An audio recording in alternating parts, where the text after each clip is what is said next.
Welcome to Around the Board and episode 80, recorded on Sunday, March 8th, 2026. What is ATB? If you haven't been around for a while or never been around, well, let me refresh your memory. This is a show hosted by 4 board game enthusiasts, not experts, where we debate topics in tabletop gaming. Usually we break into 4 unique segments where we are awarded points for our interesting takes by a behind-the-scenes judge who's kind enough to put up with our blabbering. And today, we'll cover a variety of topics, including a great game review on the legendary game Carcassonne.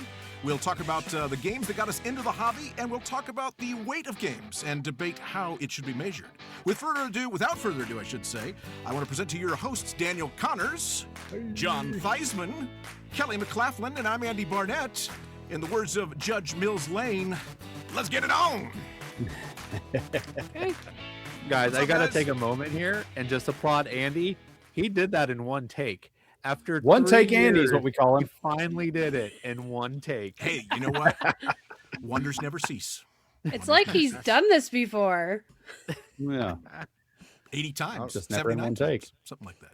So 79 Andy, it times, sounds like yeah. you had a fun weekend of gaming. Do you want to tell us what that was about just quickly? Yeah, it was a lot of fun. The church we go to, we hosted, they've got a big college student ministry because we live in Lawrence, Kansas, which is a college town where the University of Kansas is.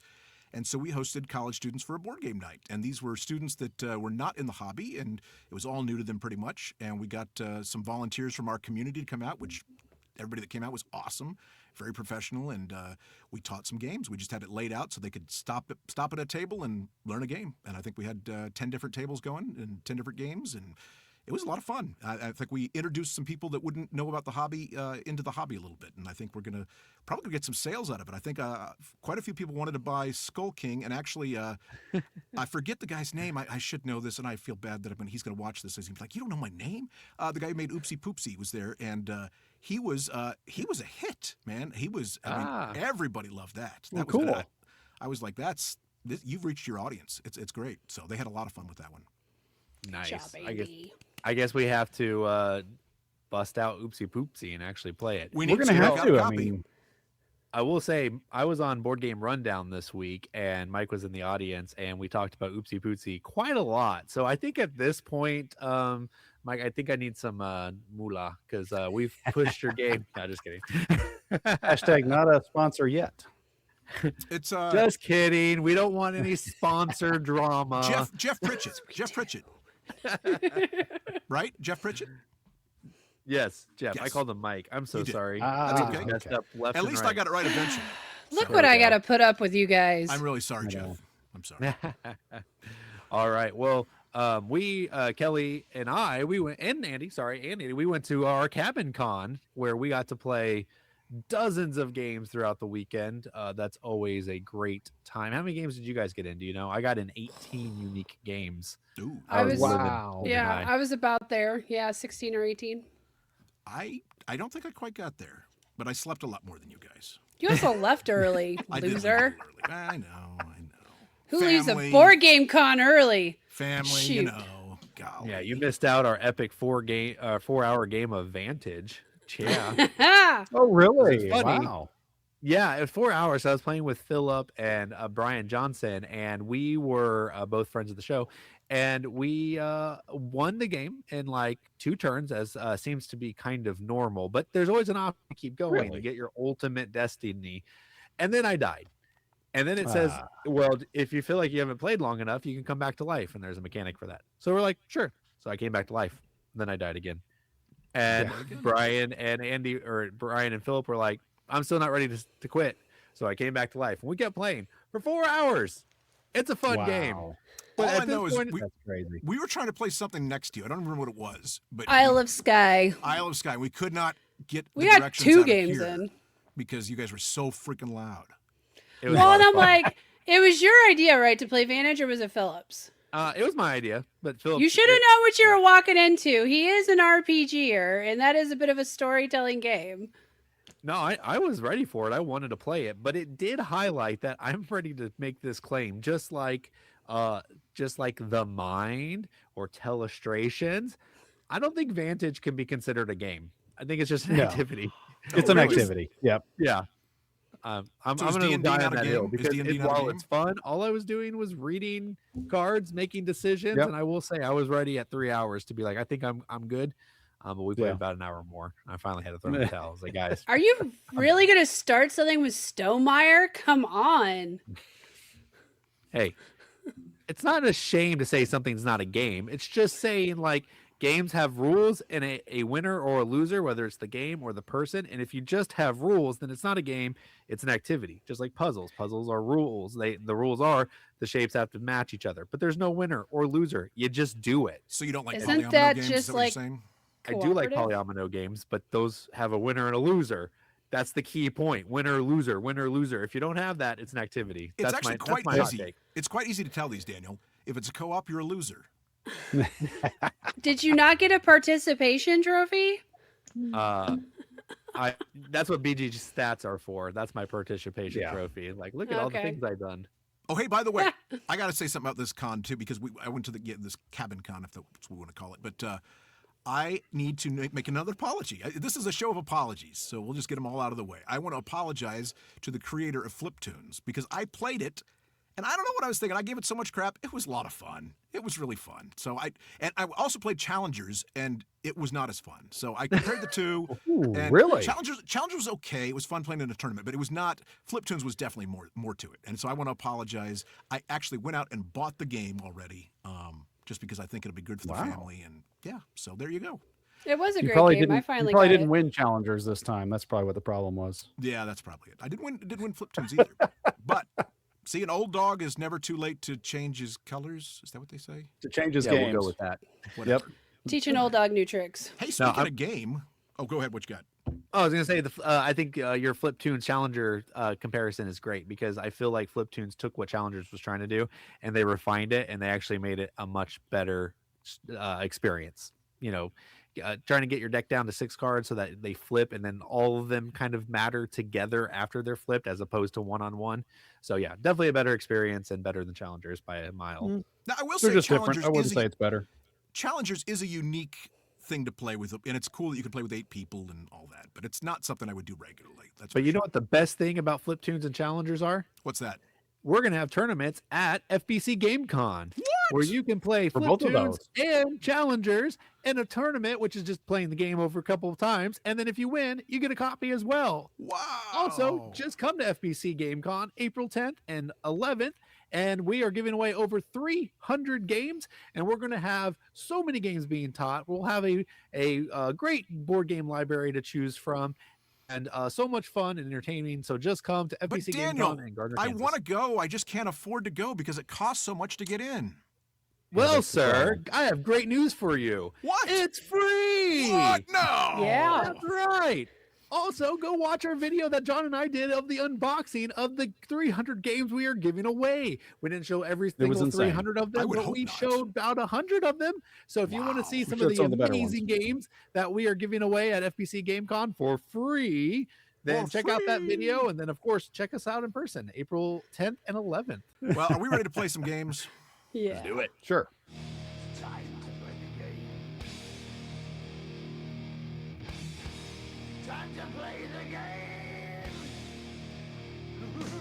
Yeah, that's right. Around the board, 4 unique segments. We'll see who gets the most points in each segment and total them up at the end. And someone will get to talk about whatever they want for 2 minutes. That's how it works around here. So let's jump right in. Round You okay over there, one. Daniel? Fight. He's just amazed that I haven't messed up and I haven't had to redo anything yet. So He's also It's playing What amazing. Did I Just Punch? Because everyone loves you, that John. game. He's going to put that up there. I just What thought he did I lost just his punch? mind. I have no clue. Round 1. Fight. Well, our first game that we're going to talk about in the Great Game Debate is the good old classic Carcassonne, and we're going to get a teach right now. All right, this is going to be an overview of Catan. We're not going to dive deep into the rules, but just kind of give you an idea. So the river's already set up, but I'm going to show you what you are going to do on your turn. You're simply going to draw a tile, and you are going to place it adjacent to a terrain type that already exists. So here we have the fields are next to the fields, or I could put it here next to a city, but I cannot put a city next to a field like that, or next to a river or cut off a road. The tiles have to match. After I've placed that tile, I can then choose to put a meeple on it that's going to claim it as my own. If I lay it down, that becomes a farmer, and that guy is locked in for the rest of the game. When the game is completed, we'll kind of count up to see how many cities this guy is adjacent to determine how many points he's going to be. Or I can choose for him to be in the city. I'm going to stand him up. I will get that guy back whenever the city is actually completed. So if I played that tile there, it completed the city, you would score it immediately, and then you'd get your guy back. You can also place a tile like this, a road. The same kind of restrictions. A road has to match another road, and then when you place it on there, you can put your meeple on there claiming that road. All right, let's say that the next person goes and places this tile here. All of the conditions are met, the roads meet, and the city meets. Now this meeple cannot go onto that road because it's already being contested by the blue, but he could go on the city. You will not get your meeple back until the road has been completed, like placing this tile, and then you would score points for each road segment that your meeple is on. And the last tile we'll talk about is the monastery. This one is often in a field unto its own. So if I wanted to put my meeple there, he becomes a monk. Now I do not get this meeple back until every square adjacent to that monastery has been completed. But once it has, that tile will go back to me as well. Here's an example of the tiles being completed. So if I do this, I will score points for every single tile that is surrounding my monk, and then I will reclaim my monk. As you notice that this board is shared amongst all players, so this is one big collective board. This game can be very aggressive. You can build things to where a city will never end. When you have a farmer in a field, you can build one farm to connect to another farm and try to overtake that farm. So there are definitely attack patterns in this game. It's just not a cozy little tile laying game, though it definitely could be. But if you're playing with a real shark, then this game can bite. All right, well, let's see what we think of Carcassonne. This is a great game. This is a game that it's one of the first games that got me into the hobby. In fact, it may be the first. It predates Settlers of Catan for me, which I know is a little unusual because it seems like Catan is everybody's first game into this, unless you consider something like Risk or Axis and Allies. But We do not consider those games. No, not at all. I'm going to offend some of our audience. That's fine, though. We do that a lot. So I remember buying Carcassonne the first time. I got it at one of those pop-up game and calendar stores at the mall around Christmas. Yeah. And so I got it. I was like, oh, what's this? And actually, a buddy of mine that worked there was like, try this. And I was like, okay, looks weird, sure. But I've enjoyed playing it ever since. It's a great game. I will say that it was probably a few months in when I finally realized that this is not a peaceful tile laying game like I thought it was. It is a cutthroat winner-takes-all battle for kingdom superiority. And man, it is brutal, especially if you play online. Does it live up to its credentials still? I think so. I think it plays fantastic as a two-player game.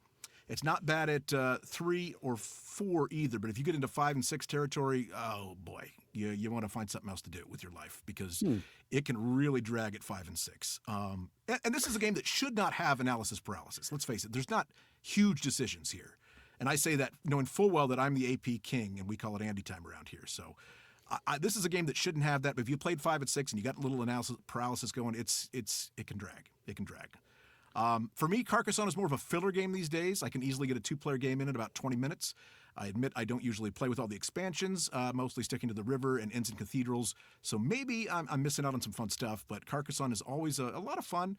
It's kind of taken like a chess type game for me. It feels very abstract at this point. So just because I know the tiles and I know what's going on and just have to, work with what I got. So that's my opinion on Carcassonne. Let's hear from the others though. Daniel, what do you got? All right, so Carcassonne was my official gateway game. I say official because you don't really I don't count like Muchkin and Runebound and these like Dungeons and Dragons adjacent games that I was always playing. But Carcassonne was shown to me, and I was like, wait, there's something else out there other than Monopoly and Dungeons and Dragons or their adjacent games. So this one I played really early and it blew my mind. It really did. I really enjoyed the puzzly nature of it.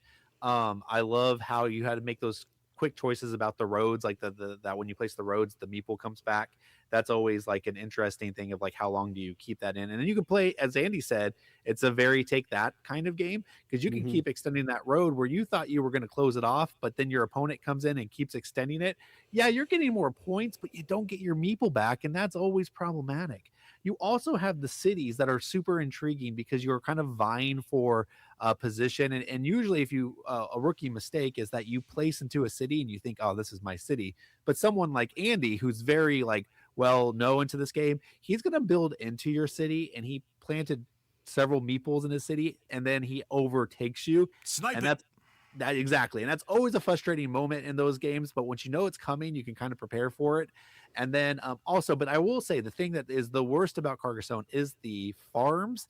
They just are. And I've played this game for many years, and it's still something I can't completely wrap my head around. And not the scoring, but like how you can have a farm on the left side of the board, a farm on the right side of the board, and how when they merge, now all of a sudden we're looking at like how many farmers are in the fields of Andes versus mine. And I can never, ever figure out the strategy on how that works. So that's always been a frustration of mine. I kind of wish the farmers weren't in there. I like every other part of the game except for that. And my last point is that this is a tile laying game, which I've been really hot on, but I have discovered that I don't really like tile laying games where it's like a joint board where we're all taking part in that role, because when I build something, I want to have control over what I build, and I want to be able to strategize what I'm doing and not rely on someone else to like not block me or not break me off. So because of that, that is a little frustration. And I'm not saying it's a bad thing. I'm just saying that's why I myself don't like that part of the game. Well, I'm going to counter you on something with the farmers, because that's simple area control, man. There's nothing crazy about it. It's area control, and it's a great dimension of the game. You can't get rid of the farmers. It is area control, but what I don't like about it is you can't lay in someone else's field, so you have to spatially be able to connect the two fields. Yeah. And that's where I've always done a bad job. Like, I don't know how to lay my people down and then connect to yours to overtake yours. Like, I don't see it. It's a hard thing for me to see. It's just a concept that you can't grasp. Yeah. So I'm not even saying like it's necessarily a bad thing. I'm just saying that's the worst thing for me, because my mind just can't do that. Now, if the fields were already there and I just could play and then overtake yours, and I knew that it was going to be competing against yours, that's different. But it's when I don't know I'm competing against you, that's a frustration. Well, and I want to let Kelly and John talk here. Sorry, we're talking so much. Two things. One is that, it can be really frustrating if especially if somebody kind of jumps on your farm at the very end of the game, which can happen. Yes. You can play a piece with a road and put a farmer on this little road area and then connect the road, and suddenly you've got another meeple on the farm. But that's part of the fun of the game, in my opinion. It's and the other thing that's really fun, actually, that's really dastardly to do, is to get people to get in a city fight. So you get in a city fight, and they've suddenly got 4 meeples in the city fight, and then you've got 3, and then you back out. They're out of meeples now. You can do whatever you want, almost. It's really evil, but it's a fun strategy. For sure. John, what do you got, John? Well, here's the deal. I love having an opportunity to really trash a game that Andy loves. I live for these shows. Hey, whoa! And That's my job. And I was really looking forward to this show because of that. But then the more I was looking into Carcassonne, I played it a few times, and I've always enjoyed it. But surely there's something that I can, really trash this game. And I can't trash this game. Carcassonne is a good game. I really can't. It wasn't my gateway game. I played Catan for years before I played any other hobby game. And Carcassonne was a few years later. And the first time I played it, this is a really cool game. Playing it later on, I'm like, oh, I see some more intricacies in this, kind of like what Andy was talking about. Oh, you can do this. You can almost kind of bluff when you place your guides. You can make people think you're going to do this. You're not really going for that. You're not going to invest in that. You're going to do this. There's so many different ways you can go to try to get points and whatnot. And so there's a lot to it. And then you can even go to the next level, like the Andy level, where he has the tiles memorized, and he's like waiting for certain ones to come out because he said it's all set up over here. When that one comes out, I'm going to be all over it. But if somebody else takes it, I'll do this. And he's doing all this planning. And so that's what's so cool. That's what makes it a good tournament game too. Carcassonne tournaments, I'm sure people just are insane that play in those, just so into Carcassonne that they know everything about it, and trying to, the bluffing and double bluffing that might be going on with the stuff that they're trying to do. So yeah, it's a great game. It still holds up. What keeps it from being a favorite game of mine is that it's so abstract. So you're calling it a farmer. It's just a person you're treating a different way than some other person. It's it's not really doing what you're doing. You know what I'm saying? It looks like you're doing these things like building roads and whatnot. It's just abstract ways to get points, which is fine because it's a short game and it doesn't really outstay its welcome. So, yes, Carcassonne is still a great game, just not one of my favorites. See, we So always this thought does not meet John Theismann's thematic test. No, it's not. Does not reach my top 50 games or anything. we like always thought it was very thematic because you have the farmers laying down, and farmers are some of the laziest people I know. You know, Makes coming sense. from Kansas, Sarcastically. you know that's inaccurate. And my father-in-law is actually a farmer, and I tell you what, he'd put all of us to shame. Yeah, I'm fully aware of that. Kelly, what do you think about Carcassonne? It sounds like you're getting ready to trash it. Maybe. So, first of all, I have to comment on Daniel a little bit. I thought this was so cute, learning that Carcassonne was your first kiss into tile laying.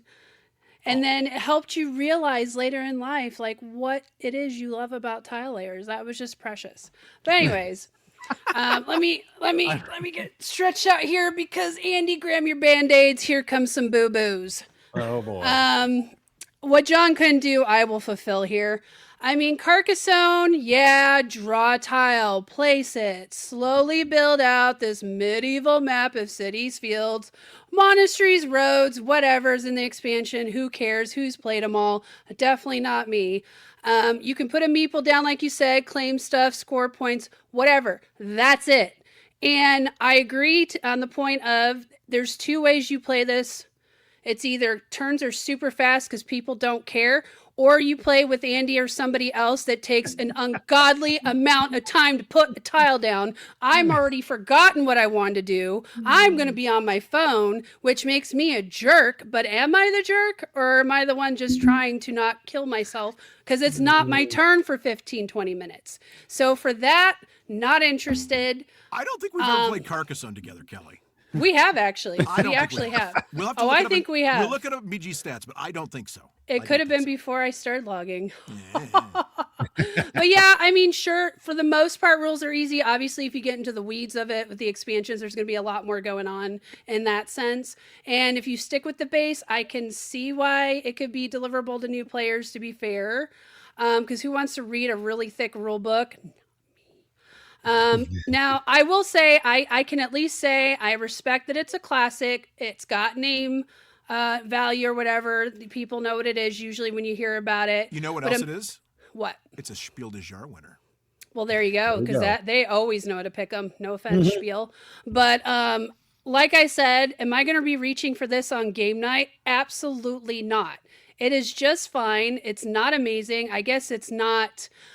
I'll just not say terrible just because I do also consider it a bit of a classic, even if I disagree with it. But it's literally the board game equivalent to a grilled cheese sandwich. It's familiar, it's simple, it's comforting, but unlike grilled cheese, not something I'm going to crave. Depends what kind of cheese you're using.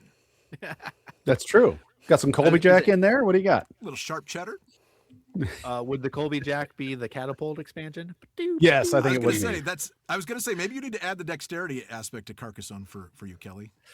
Yeah, You know, maybe. our producer Randy, he has all of them, including the catapult. So that's going to get played someday. Now, Nice. I will say the only thing that almost makes me want to eat my words and play some expansions is, like I said, we played Isle of Skye, which is a similar-esque tile layer, but I just feel like Isle of Skye adds some more things, like with the auction bidding, that make it more interesting to me in some of the modules. So I think I'd probably always play that over Carcassonne anyways.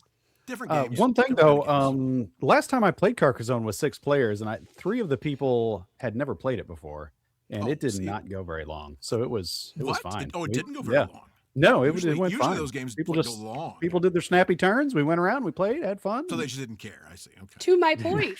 No, maybe you just. I'm not going to die if I don't win this game. So let me just do what I think's best. I do want to say one good thing about Carcassonne, actually, about its longevity. As far as the like new gateway games, like I think you think of Ticket to Ride, Catan, Yeah. maybe Pandemic, Splendor. well, sure, Splendor. Carcassonne, I feel like, still has not taken on the ire of the community, which I think speaks to actually its cleverness and that it is kind of timeless. Because even after you've played a million games, unless you're Kelly, it still is like this actually is a fun experience. I'm still doing something that's enjoyable. But Ticket to Ride, you realize, oh man, all I'm doing is set collecting and just laying down tracks. Catan, you're like, if no one will trade with me and the dice are bad, whatever. But Carcassonne feels like a gamer's game, even after all these years.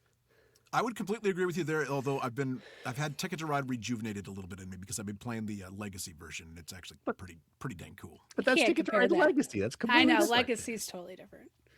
All right. Well, what do you think? We'd love to hear your comments and thoughts in the comments section, and feel free to get a hold of us on various socials as well, including Instagram and a Facebook group. And you can email us at mail@aroundtheboard.net. Before we move on to the next round, yes, let's check in what on we the got? scores. Oh yeah, Let's what are do. the scores? Yeah, we got John at 4. We got Kelly and Andy at 5, and Daniel at 6. There we go. Because you guys don't let me talk. That. All right. Round 2. Fight!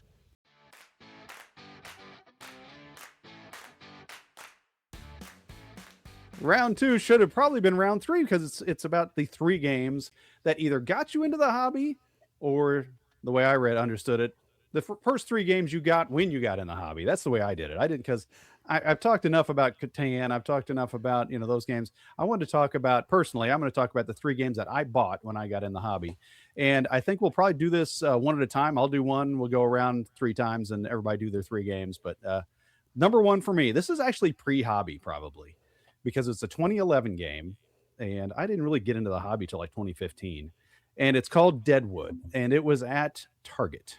Okay, I grew up always liking board games, and when this one showed up at Target, the description was lead your cowboy gang to take control of buildings in a tactical Western shootout, and I'm like, this sounds amazing. And it's a tile layering game, Daniel. You're laying down all these buildings in the city of Deadwood. And the gameplay itself, I've got to say, is excellent. You've got 3 different levels of cowpokes that can do fights, and it's worker placement with tile laying. I didn't even know what any of this was back then, but that's what it is. And once you go into a building, you get the benefits from it. If anybody else wants the benefits from it and you're still in there, they got a gunfight. You got to get in a gunfight to get you out of there. And so it's kind of cool. They go in, they challenge you to gunfight. You can either skedaddle or you can stay and fight them. And then, whoever wins. The other guy goes to Boot Hill and he's dead. So it had some really cool, and like I say, the gameplay was amazing. The game itself, not so much, because the ending was always a convoluted mess. There's like 2 different ways that it can end. And if it ends this way, then you want to have this or that. And then if it ends this way, the person that ends it gets to decide to do this or that. And all this has wild swings of the score. And the end was just always mind blowing. And you're like, well, this was a fun game, but now I have no idea what I'm doing at the end of the game. But Deadwood was one of the first games that I bought and had in my collection. I played it a lot. And Thanks it was for wasting 2 minutes of our gameplay, 2 minutes of bad our game. lives. 2 minutes of our lives on something you don't like. What's that? I said, well, thanks for wasting 2 minutes of our lives on something you don't like. You're welcome. Yeah. Kelly, what's the first game you want to talk about that you got when you got in the hobby, or that got you in the hobby? However you want to phrase it. So even though I'm not nearly as old as John, I'm having a hard time, since I didn't log, knowing which was actually first. Ooh. So just to be fair and honest, I don't know. But I'm thinking it was Munchkin. Oh, okay. Which, I think is in a lot of people's lists. Particularly at the time, my church group it's what we did after church. We went and played some games and had lunch. And it caused a lot of crap in our friendom. I can imagine. Oh my gosh. Like, we've actually had people cry and like have to take them aside and like help like the situation. I know it got to that. We had some real competitive people that got too competitive, but that still being said, I still have a lot of great memories. I really did enjoy it at the time, but it did run its course, but it definitely has good memories for me. Hold on, guys. Am I wrong with my impressions of Munchkin? Because I've only played it once, and it was with one expansion of some type. And it just seemed like every game was going to end up being the same, where everybody's just clawing somebody back until nobody can do it anymore, and then that's the person that wins. Is that pretty much how Munchkin works every time? I feel like it is. That's the game. But Yeah, like, there's okay. different That's ways making to sure. screw people. The problem I have with Munchkin is the same problem I end up having with Catan sometimes, is if you're an undesirable person to play with, like I am, you usually get picked on and lose. So maybe that's more Because of you a, yap too maybe much. that's more of a personal problem than a game problem. It might be. It might be.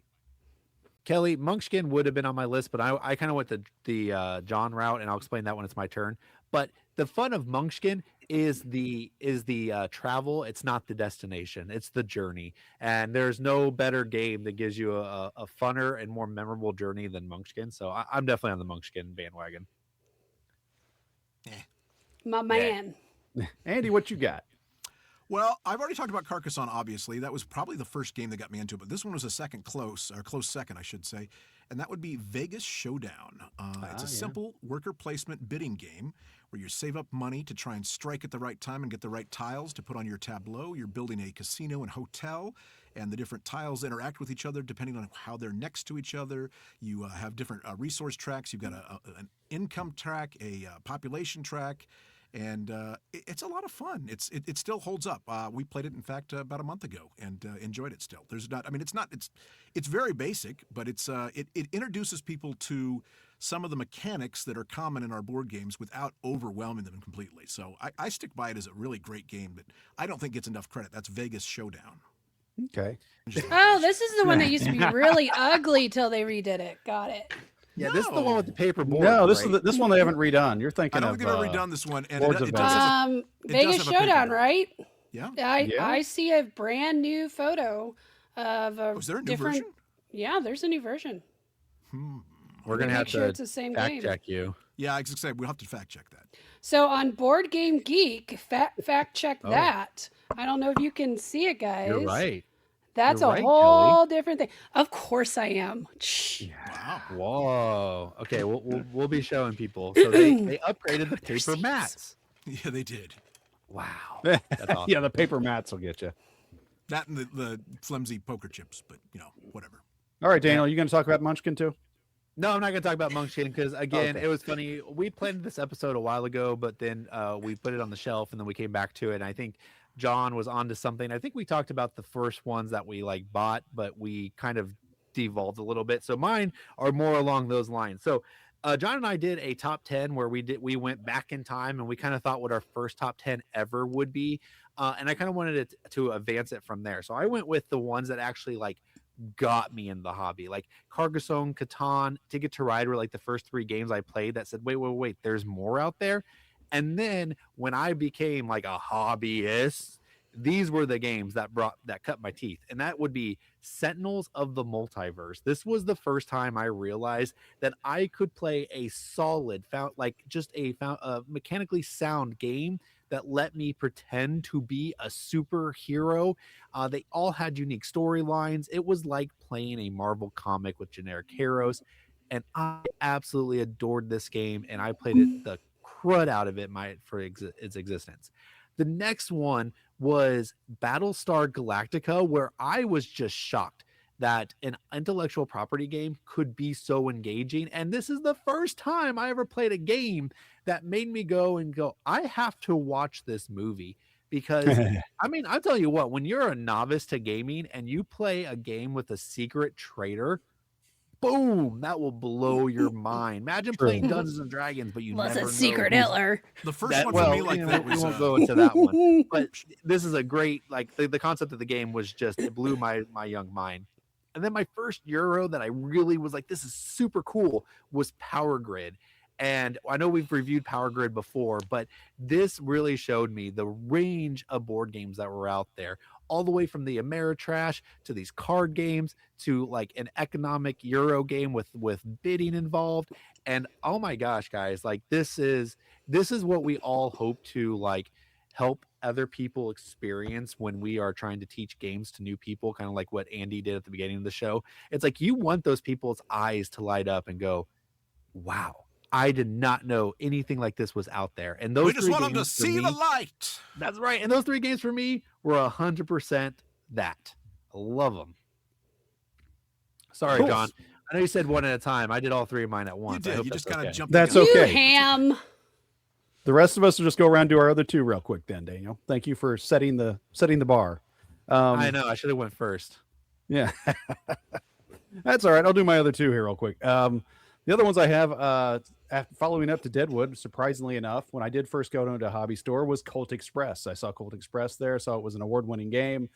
I'm like, this doesn't even have a board. You're playing on a train, for crying out loud. I got to have this game. So, and I had every expansion and every mat and all this stuff for Colt Express and all the personal, you know, the deluxe meeples with the printing on them. And finally, it just kind of played itself out. I don't know how many times I played that game, though. I played it a ton. I had expansions for it, whatnot. And so that one doesn't get played anymore, but it was definitely a really good one. It was actually a good game, unlike Deadwood, which wasn't really a good game, but I still played it a lot.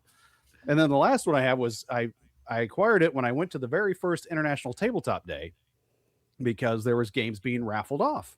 And one of them was called Civilizations. It was the sequel to CV.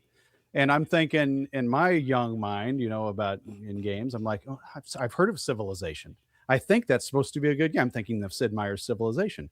This is not Sid Meier's Civilization. This is a little card game where you're building up your civilization. And that's the only one of those three I still have. It is a blast to play. That game is really fun. It's just a simple game where you have 7 cards. You're going to play 6 of them every round. Some of them, it's like if you're the only one to play it, it's better. Some of them, if 2 people play it, some of them, if 3 people play it, etc. So you're trying to gauge what everybody's done, what people might do, and play the right card that round. Then everybody flips over their cards and you see what everybody does, and they resolve in a certain order depending on what you played.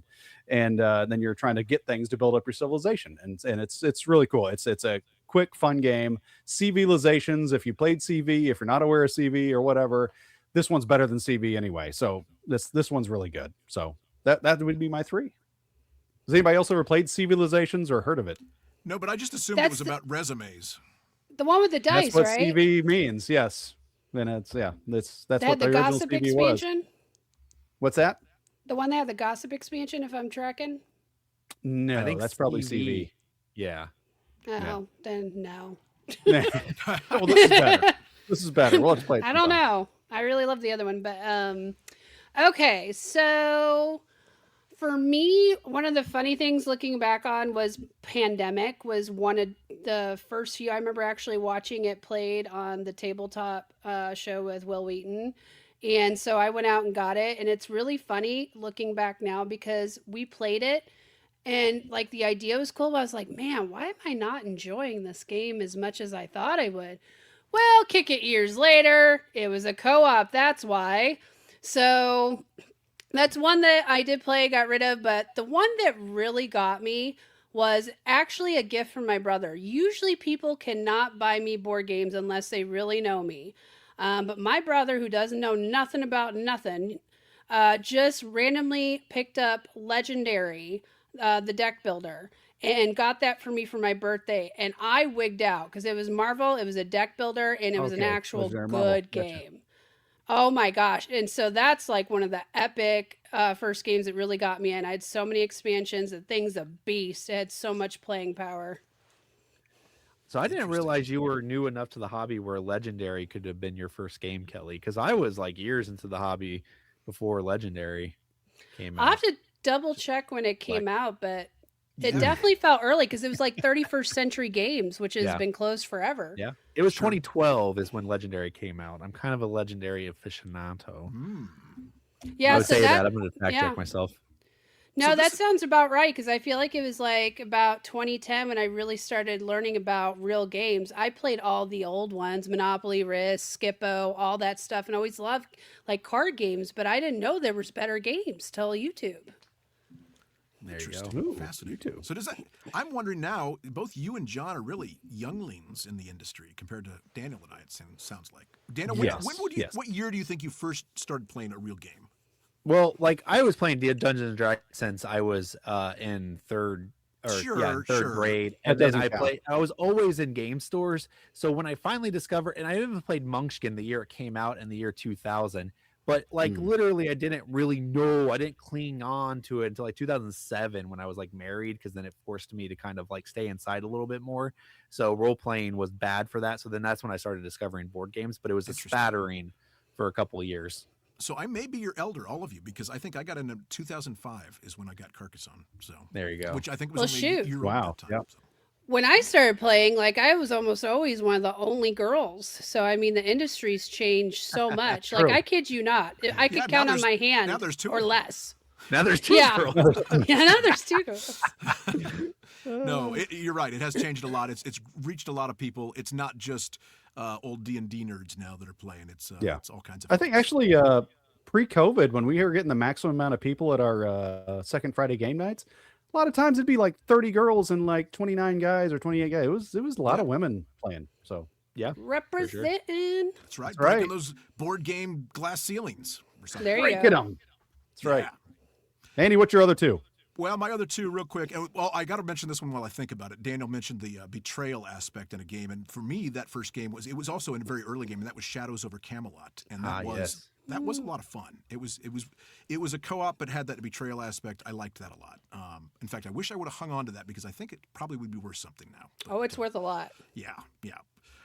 So the other two that I thought of that were very early adopters for me and got me into the industry, the gaming community, the hobby, would be Endeavor, would be one of them. Ooh. So the original Endeavor. And it's kind of cool because if you've ever seen it, it's got tons of pieces on the board, but it is a game where you are colonizing different ports and you are exploring new areas and unlocking new regions. And then you do have a more complicated resource track with 4 or 5 different resources. You got to. I like resource tracks, man. They're good. And then you buy different buildings based on that. So there's different paths to go down, and it also adds the aspect of a little bit of tension because you can. It's harder to do and it's more costly, but you can go to war and you can blow up your opponent's colonies, and that can make a difference in in-game scoring as well. So Endeavor was a fun one that I really got into early. The other one that I haven't got to the table in eons was Citadels. But it was an early game for me. And Citadels, it's an interesting game. It's a game where I think you play with 9 cards, or maybe fewer if there's fewer people, I guess. But you have different roles. They do different things. Like one is a thief that steals money from someone. One is a merchant that gets more money. One is an assassin that kills somebody. So I guess it's kind of like it's got some coup feelings to it a little bit in some ways.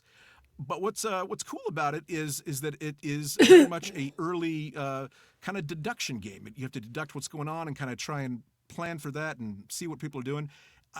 I enjoyed it a lot. I haven't played it in forever. I need to get back to the table. It probably got ruined for me though because there's an expansion that added 9 new characters, and the friends that I played with started just going, "Well, let's play with all 18 characters at once." And I was like, "No, you can't do that. There's no deduction anymore. It's just random crap. And might as well play Munchkin at that point." So. But Citadels, that's one of mine. Very good. Yeah. All right. You guys ever Well, played what do you Endeavor or think Citadels? out there? What's that? Yes. Oh yeah, heard of Citadels. Never played it though. Yeah. No, I played it early on, Andy, for sure, and I think there is definitely something special about those like secret role deduction games when you're new to the hobby. Yeah. Like understanding that you can do that in a True. game is just it's such a cool experience because like how often do you get to be deceptive and it's in the rules. Well, That's and awesome. it's like Clue on steroids, right? So, I guess. Avalon was mine. Or what games do you like that are your first 3 games getting into the hobby? Let us know in the comments down below, and feel free to like and subscribe as we move on and around the board. But before we move on, let's look at the scores. Andy, Okay. you took a lead waiting for with the commercial. 10. John, you're at 9. Kelly and me are at 8, so we have some room to grow here. Okay. Wow. Okay. Room to grow. Round 3. Fight! All right, guys. Did you know that it is Weasel Stomping Month? Howdy ho, it's Weasel Stomping Day. Do you have your weasels? We got Right over there. Wait. What? I'm getting a What? message from the producer, Randy. We are all familiar with the games that got us into the hobby. Got Carcassonne, Catan, Ticket to Ride. But in 20 years, what will 40-year-old men be saying? Now this is the game that got me into the hobby. Random task. Show them what you do. It's a random task. Let's go.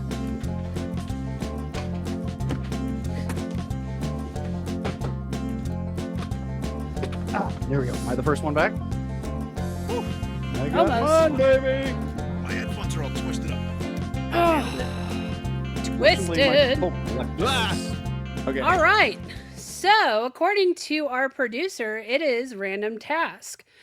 So what you just witnessed was an absolute panic trying to find the best, or I don't know, whatever we pick to be a new game that we think could be the new Gateway game. Now, as usual, some of us didn't quite follow that to the T.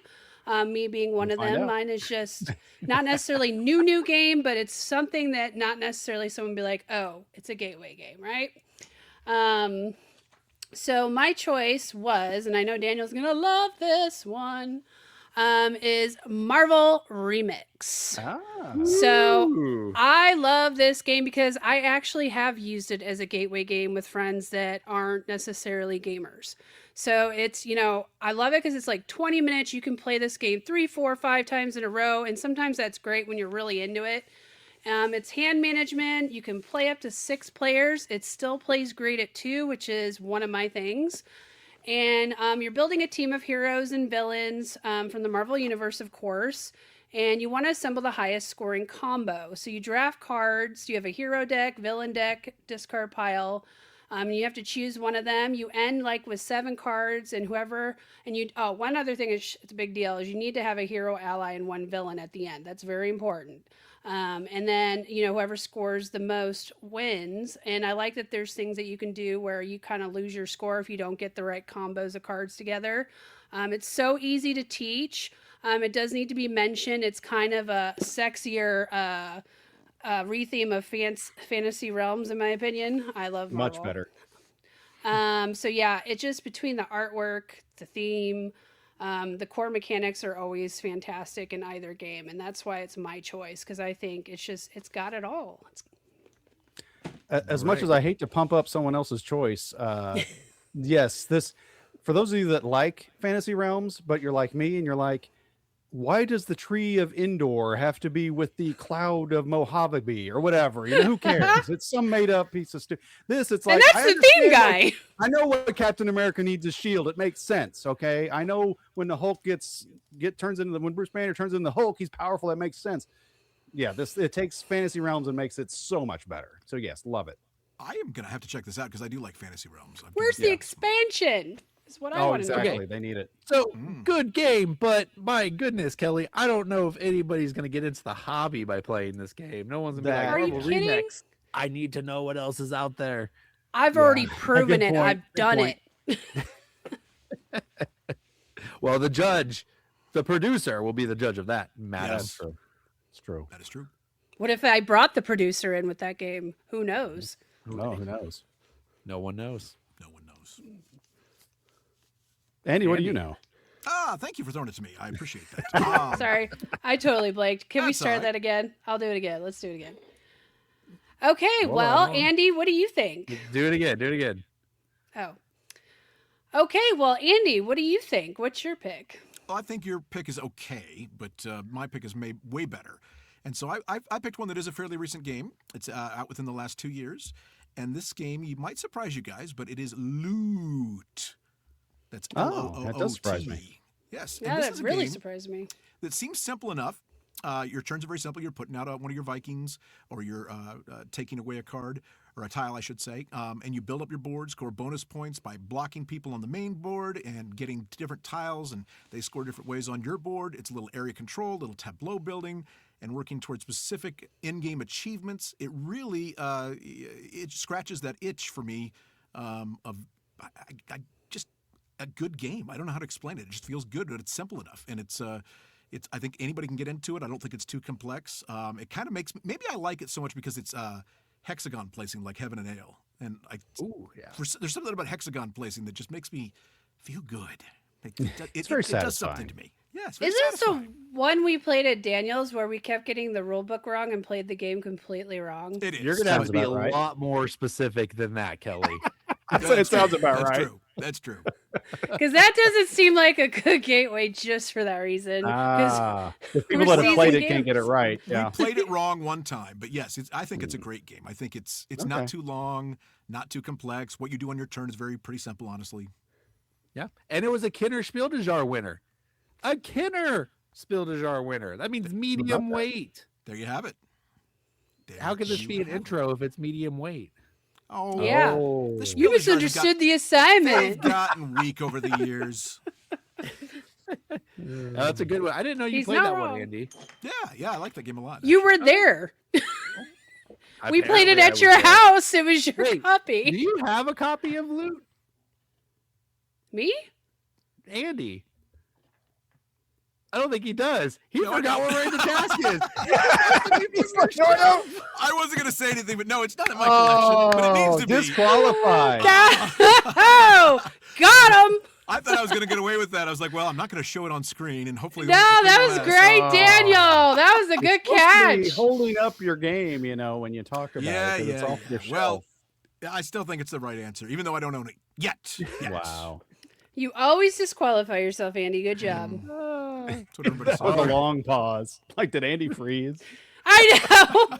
I was just Technical hoping if I issues. just was quiet, it would just go away. Just, All right, Yeah. let's get it back on the rails, and I'm actually going to follow the rules, unlike Andy. So mine is My City, a Reiner Knizia legacy game, which Reiner Knizia makes some of the most accessible games ever.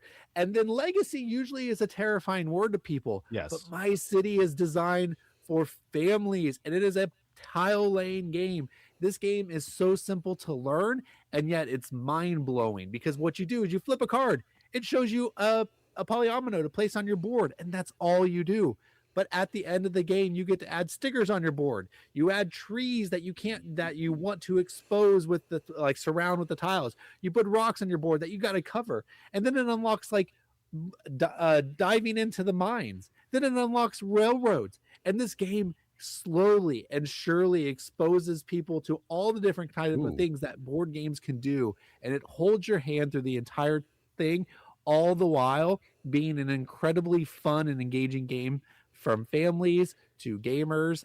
This game right here, I think, is a modern classic, and I think we will be still hearing about this game in 20 years. My sister's a great example of this. Someone bought this game for her for Christmas, and she's waiting for me to teach it to her. I told her she could probably just learn it easily, but she doesn't believe me. But this game is just a gateway game waiting to happen. That's My City. Were you someone, Daniel? It was not. I buy her games all the time. I did not buy her Mind City. Someone else did. the way you, I descri- just. the way Oh, you go ahead. describe it, it sounds a little bit like cartographers almost.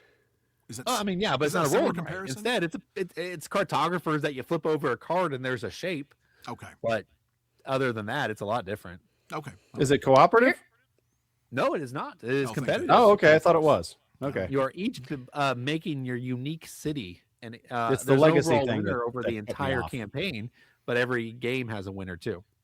Okay. All I know, Daniel, is while you were describing that, I just wanted to say, say less. Because I would have gone and grabbed my copy, but it's all the way over there. Yeah.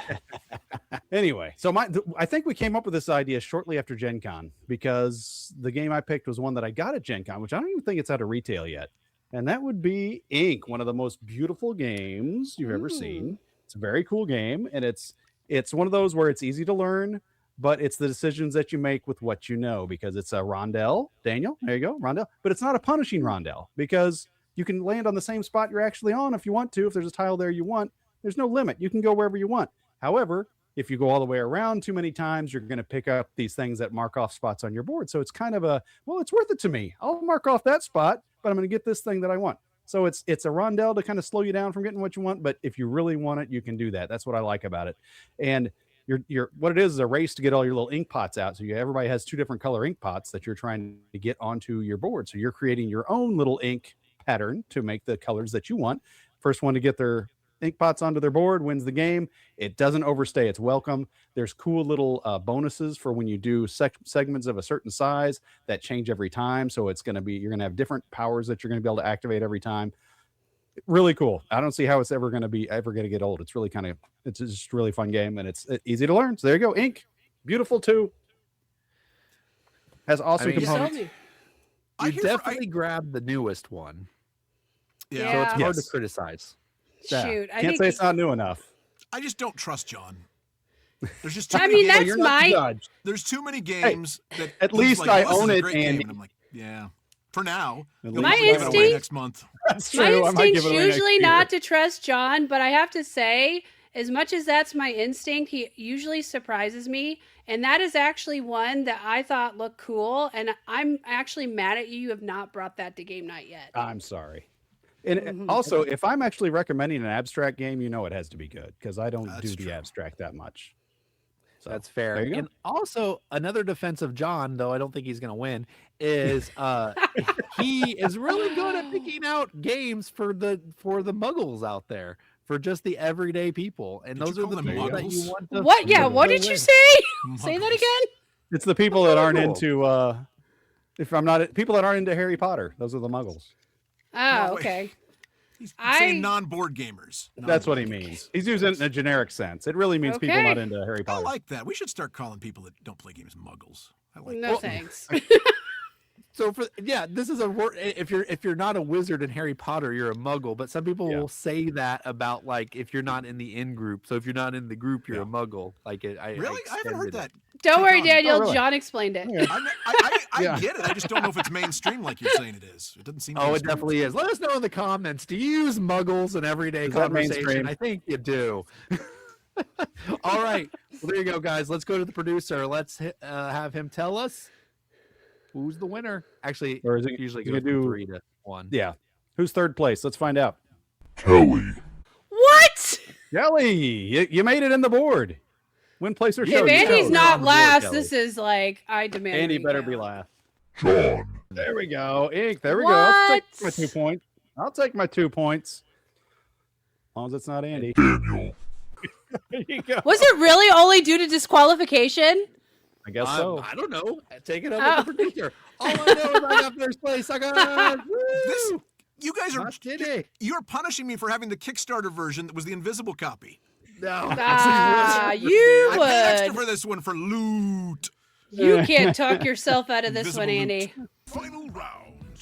Let's get it on. All right, in the last round, we've been talking a lot about gateway games this episode, and some people might be asking, what is a gateway game? Why are you guys referring to them as this? We've also used the term medium weight, which is usually like kind of a gateway game, but usually not. But in general, board gamers use this terminology about the difficulty of a game. So anytime you hear a weight of a game, we're talking about how difficult it is to learn, or how fiddly it is to play. It's kind of an abstract way of explaining a game to other gamers. So but this is the problem. Some people are really like not offended by the term weight, but they're also very confused by it, or they don't want to use it. But we're going to have this conversation of like, how do you actually measure weight? Is the weight of a game actually worth like referencing? And is this beneficial to anybody other than like gamers? So You can't. I'm gonna Daniel, present- Daniel, before you just Yes. started, we can't go into this segment without mentioning the origin story again, right? please, gosh. please. Okay, it's a good story. It happened in the first few episodes, so people may not have heard it. So True. yeah, I was at Origins with our friend Dave, another friend of the show, and we were checking out games, and we went up to this this booth, and there was an attractive woman there that would call. What do you call booth- those women? A booth babe is what I've heard There them we go. called. But anyway, so we asked her. He said, "Well, they were showing us the game. Oh man, what was it? Vikings. Raids. Raiders. Yes, Raids. And so we said, well, what's the weight on this game? And she goes, well, I don't know. And she picked it up and she's like, it's kind of heavy. She really did that. So that's the story. There's not much more to it than that, but I'm going with that. That Alrighty. is great. We all wish Just we were lost there. 20 subscribers. Great job, Andy. Easy come, All easy right. go. All right. So, yeah, the weight of games. So I'm going to specifically call out Tom Vassell on this one because he's the one I hear most talk about how he hates the like rating complexity on Board Game Geek and talking about the weights of the games. And I just want to say that I think the weight of a game is one of the most important things we can talk about when you are in the hobby. If you're outside the hobby, no, I'm going to tell you this is a good game. This is an easy game to learn. This is a complicated game to learn. But when you're in the hobby, the weight is a very definitive term. And I think we've established it kind of in general that we were like that when we say heavy, what we mean is that this game is like it takes like a couple hours to learn, or 30 minutes to learn, 45 minutes to learn. You're going to be sitting there and you're going to be playing for like 2+ hours. Like that's a heavy game. And if somebody says this is the heaviest game I've ever played, that's immediately going to tell me, do I have the time and the willpower to play this? Now, if someone says this is medium weight, what that tells me is that this is a game that anyone who's ever played board games before won't have any hard time playing this game. This is a game that, like, if you've ever played a deck building game, then you're going to be fine playing this game. And then lightweight to me tells me anybody can play this. A child can play it. A family can play it. My grandma can play it if my grandma was still alive. But anybody can play a lightweight game. And as far as we are in the, sorry, I made myself laugh. I should never do that. Why are you laughing at that? You're such a. I was trying to cover my mouth. You're just like, if she's still alive. I don't know. That just got me funny. I'm so sorry. Okay. So yeah, so these are great measurements when it comes to the hobby, but maybe not outside the hobby. So there you go. You got lightweight, which means anybody. You got medium weight, which means any gamer, and you have heavyweight, which means sit down and buckle up, bucko. There you go. Bucko. I can't with you right now. Oh. Where are we? What are we doing? I don't know. I'm gonna take it. Well, John, to start. All right. Well, to continue from that, yeah, I don't know that weight in a game, like you're saying, people outside the hobby, you're right. Unless you have like Marvel Remix and on the back you have a picture of the game Uno and say, if you've played this, you can play this, then nobody's going to really know outside the hobby what you're talking about. Then, maybe your dead grandma will look at it and say, that's a game I've played. I can play that game. But otherwise, it's for us gamers. And the other thing about it, I think I've thought about this a while. What makes a game heavy? To me, you can have a lot of really big, crunchy decisions in a game that's not really hard to play or explain. But you can also have that in a game that takes an hour to explain. And I'd say probably the heaviest games I played in the last couple of years are Mennefer, Unconscious Mind, and Luthier. That's probably the heaviest games I played.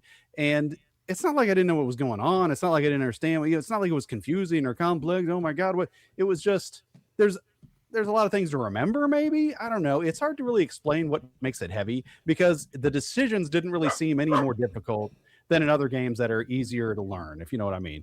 There's just a lot of maybe different avenues you can go and maybe avenues you can completely ignore. I think that's what happens a lot in heavy games is there's just a lot of diversity. Like you can go into a game and completely ignore a third or 2/3 of it and really focus in on this. And whereas in a simpler game, you're not. Everybody's kind of doing the same thing. So I think maybe that's where the heaviness really tends to come off is because if it's a heavy game and it's a quality game, it shouldn't be hard to remember how to play while you're playing it. But there are games that are that way. That was my big thing on Brass was there's nothing intuitive about Brass, in my opinion. It was a fun game. I learned to play it. When I was playing it, I remembered how to play it. Once I'm done, I could not tell you how to play that game because I remembered how to play it by how we played it. Other games, I could pick up and say, I could tell you a lot about how to play Luthier just because it makes sense. So I don't know if any of that made any sense, but if your grandma's alive, hopefully that helped her. Well, John, first of all, keep Luthier out your mouth, you part-time heavy gamer. I am still salty from how you stole my #1 game of 2025. So sorry about that. But anyways, what I was thinking about this, I started to almost take a very dry approach of, okay, it's this, it's that, it's this, it's that. But then I'm like, okay, in reality, the complexity of a game for me is going to be on my mood. There are some nights I am ready for that 4-hour game and I am in, I'm involved, I'm immersed, I'm focused, and it's amazing. But if it's a night where like maybe it's been a rough day at work, I'm tired, I don't want to have to learn a bunch of things, have to pay attention, that kind of thing. And let's be honest, rule books are not for me. I'm not going to be the one reading the rule book most of the time. And I feel like some of the games I like the best, unfortunately, have bigger rule books. So I think that's a huge thing. But, thankfully, there is YouTube. And there is so many great content out there by different other channels that have great explanations. And I really love that it's now becoming more of a thing of learn a game in 3 to 5 minutes, 8 minutes, because I swear I'll check. If it's over 10 minutes, bye-bye. I'm just not. I just want a quick overview and then I'll figure it out as I go. So I really do think the mood matters. Are you having a party of gamers that don't game as much, or are you having over the guys that you've been playing with for 10, 15 years? That's going to really change the complexity of what you do. And I think nowadays, man, unless you're really in the hobby, the cognitive load's for real. Like, I know so many people are just like, I can't even go there because I'm just so tired. And also having the time. Like, I don't have kids, y'all. Some of the people, I don't know how they get in the things they do, and they have like 3, 4 kids. They're in sports. They have a wife that actually wants them around, or a husband. But that's just my take. It's because we abandon our families, Kelly. This is our secret lifestyle. There you go. There you go. You did mention that you go to YouTube to learn games, and then there's also your friend Dan that you can just throw a rule book at, and he will explain any game. Everybody's got to have a board game Sherpa, and Dan and I Dan is have a amazing. codependent relationship. I buy the games, he likes Yes. reading them, and Oh, that he's is amazing our at it. toxic friendship. He is know, amazing it's at funny- absorbing that and then communicating it. He's really good. He's an Andy said excellent everybody teacher. has to have one, and for the longest time, I was that guy. But now I have a producer, Randy, and oh my god, What's his name? Ryan? I'm gonna Ryan guess you're Evans. saying I Ryan. literally Oh my forgot God. his name. Ryan Evans. Sorry, Ryan. I got you, And I have Ryan. those are my two Sherpas. Sharupa. Sherpa. Sherpa. Unfortunately, I'm my own My Sherpa. Sherpa. And we all know Andy's, and that's Tyler. It is Yes. true. Mine is a little defective because he doesn't get the He's rules got right the Ty and the sometimes, Tyler. But I don't hope he doesn't watch this. He probably won't watch this. He doesn't like watching our stuff, so he won't see that. He won't see the trash in there. Join the club. Disown him. Disown him. Dan No, he's great. doesn't watch He's it great. either. He's great.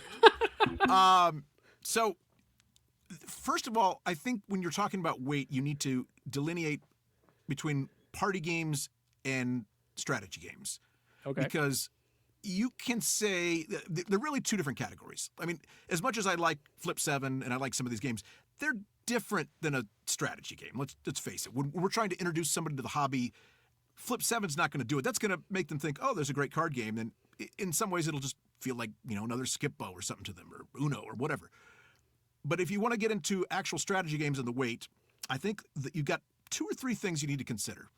One of these is going to be what you do on your turn. If it's a simple action, 1 or 2 actions on your turn, that's a great start because then they don't have to overthink.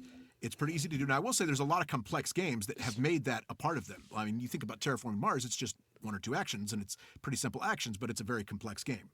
But I like easy decisions on your turn that aren't going to take forever, seemingly simple. I also like games as far as lower weight. I like it to be some multiple paths to victory, but not too many paths to victory. As you're bringing somebody in, you don't want a complete point salad because that's going to really throw chaos into their mind. But you don't want it to be one way either, because what delineates this hobby from other games like Monopoly or something is that there are different ways to win. There's more than one. So I think having at least 2 or 3 different paths to victory. I think the short turns, and I think the other thing you got to just consider is the overall time it takes. And notoriously, these games, what they say on the box are not accurate. It's just, and I don't know why. Because it's just so many different people that play. But you're playing somebody new, and it could say it's a 30 to 60 minute game. It might turn into a 2-hour game. It might very well happen. It does happen. So you've got to look at the length of the time to help determine the weight, and you've got to somehow find out what the actual time is, not what it just says on the box. That's very true. I like how some of them now are doing time per player. That was not as common earlier on, but now it seems to be a lot more common where they'll say 30 minutes per player, 45 minutes per player, whatever. That's when really know what you're getting into. It's like They need to just go to an industry standard where it's like 30 minutes per player, 45 minutes per Andy. That's right. We all know that's the truth. That's liquid gold right there. All right. Well, there you go, guys. So heavyweight, I think we kind of all agreed that the concept of weight definitely is for the gamers. But as you can see, we kind of all take on definitions of weight differently. Some of us look at, how long it is, how many paths to victory. I love that you said that, Andy. Or whether it's a party game and what setting it is. Because there are definitely like heavier party games, but they're not heavier to they're no luthier. But they're also no Skip-Bo either. So yeah. Well, Anyways, and there's games that are, social deduction are kind of its own category, and dexterity games Yeah. are their own category. These are all slightly different things. Yeah, Yes, I don't know but- how you would put a weight on those at all. no, Well, if it's- easy. maybe you're That's throwing what something the heavy. weight is. Anybody can guess. play them. So yeah, my final point of all of this though is the weight system. I think is a phenomenal system, and it's unique to board gamers. And I think when you're into the hobby, I think it's a great thing. If you're new to the hobby, don't worry about it. Don't let people like trick you with all their words and stuff. But once you're in the hobby, it's a really fun thing to kind of look at or to debate about. Like, that's a heavy game. No, that's a medium heavy game and all that good stuff. So it's just part of the fun. It's part of the fun, guys. So what do you think down below? Let us know. Do you guys rate games based on their complexity? Does that take into account for you? How do you explain it to other people? And all that good stuff. So with that, guys, we bring a closing to the show with our Yes. final scores. Oh, can I Yeah, say and something? we have Before you Andy. get going, Uh-oh, he's yeah, gonna go ahead. I was going to tell. he's I gonna was appeal to saying the one judges one last time. Let's see what happens. Two more things. One, I think we can all agree on this show that we've come to the conclusion that the best gateway game is Crokinole, which we haven't talked about, but it is the best. And then the other thing I was going to say is just like the times on the games really are irrelevant, so are the ages. The ages are irrelevant because sometimes it'll say 14 and up, and it doesn't need to be 14 and up, or Yeah, vice I versa. think It might it's a say 6 legal and up, and thing. it's like it has something to do with legal stuff, right? Is it legalese? Yes. Yeah. Because kids Who might choke knows? on things. Does it have to do with the Yeah, comic so book they- code or something? No, does not. because kids might choke on things. No, despite our chagrin, board games are still they're toys. So because of that, they have to go through age testing. So yeah, the age on board games have zero to do with the actual age of actually playing it. No. It The just has more to do with Andy how many little parts knows. there are. Okay, cool. Pretty much. All Sorry, right, well, let's go take a ahead. look. My bad. Sorry, are we done? No, we're done. We're done. Go ahead. No, Go keep ahead. Tell me going. how about I lose? All right. Andy and Kelly are at 14 points. Daniel is at 15. And John takes home the victory today at 16 WAP points. Wow. No way. Did John take No 2 minutes way. to get on your high horse? How? What did he even win? Like, Okay. ugh. I win this. 2 minutes. Okay. I'll take a minute for two different things real quick. One is I played a game that's not released yet called Chemical Overload, which is a new deck building game where you're trying to build different potions and things. And can I just say something to the people that made that game? Wow, too many actions and too many cards in your hand late in the game. It just bogs down. So let me just say that. Maybe it was the cards we played with.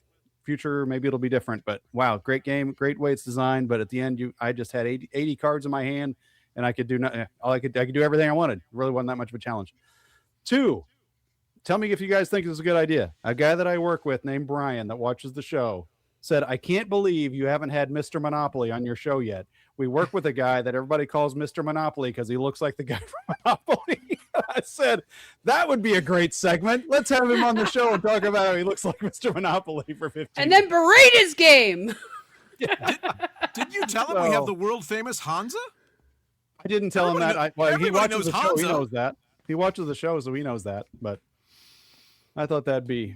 I said I'd run it by everybody, so this is my chance. And run it. We'll put it in the hopper of ideas to have Mr. Monopoly. We've done on worse. from my work. There Yes, has been. Been a few game designers on that really killed the show, but we'll Whoa. move on. Wow. But, Way to, We're going to take that out in production. Way to wrap up the show and lose us some subscribers, Hey, John. they don't watch the show. Fantastic. Yeah, probably not. Well, guys, thank you so much for joining us here on the program today. We are so glad you were a part of it, and would love to see your comments. Can't wait to see them here at YouTube in the comment section. Also, be sure and like and subscribe, and then also check us out on Facebook. We got a Facebook group that's a great way to interact with us and find out about events that we are involved with, like FBC Game Con, which is coming up, a free con. I just say it Yes. again. I'm going to repeat it. It's going to be a lot of fun. It's in April, second weekend in April. So come on out or look up for our Facebook group to find information on that. And of course, you can always just email us, good old-fashioned email, mail@aroundtheboard.net. All right. All right. Until next time, we'll see you guys around the Around the board. We never know how he's going to end the show. I know. As Andy likes to say, come to our free con and get your free con. That's what Andy likes to say. Yeah, free con at our free con. That's what I totally should have named it that. You named it. confused. Look at that.